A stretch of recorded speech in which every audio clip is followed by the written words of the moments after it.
तो अगर अष्टांग हृदय के इस सूत्र को आप माने और समझें, अष्टांग हृदय कहता है कि जिस भोजन को सूर्य का प्रकाश ने स्पर्श नहीं किया हो और पवन ना मिला हो, उसको कभी मत खाइए, वो जहर है।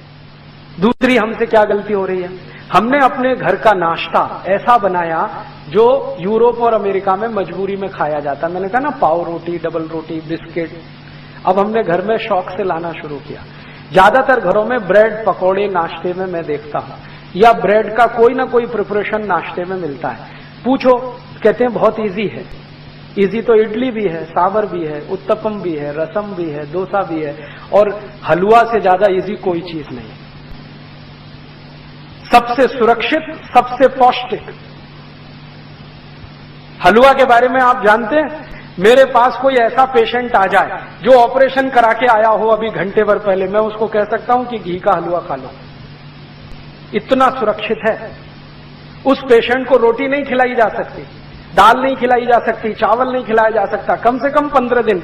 लेकिन मैं उसको ये जरूर कह देता हूं कि ऑपरेशन खत्म होते ही, जैसे ही होश आए, हलवा बना के खिला देना, देशी गाय के घी का, क्योंकि वो हीलिंग में बहुत मदद करता है। तो हलवा से ज्यादा तो कोई भी हमारे पास डिश नहीं है जो 5 मिनट में बन सके, लेकिन वो हलवा गायब हो रहा है धीरे धीरे।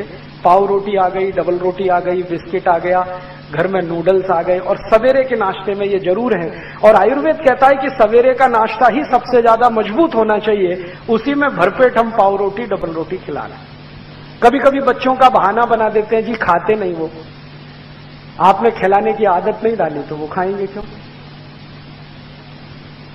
यहां से ही हमारी जिंदगी की गड़बड़ी शुरू हो रही है। और ये सड़े मैदे की पाव रोटी, डबल रोटी आप जितनी खाएंगे, कब्जियत उतनी ही बढ़ेगी। कब्जियत बढ़ेगी तो शरीर की बीमारियां बढ़ने वाली हैं। 103 बीमारियां होती हैं, ये ध्यान रखिए। आज मेरे पास सुविधा नहीं है, अगर एलसीडी प्रोजेक्टर होता तो मैं आपको यहां दिखाता। एलसीडी है?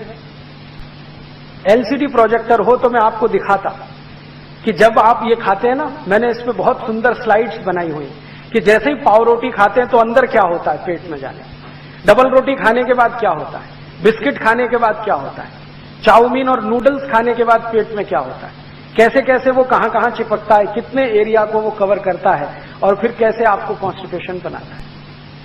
और उसका बनाने का जो तरीका कोई देख ले तो उसको घृणा हो जाए, इतने खराब तरीके से बनता है। तो मेरी आपको छोटी सी विनती है कि अगर आप स्वस्थ रहना चाहते हैं, तंदुरुस्त रहना चाहते हैं, तो अपने जीवन में अष्टांग हृदय के दिए हुए सूत्रों का पालन करें।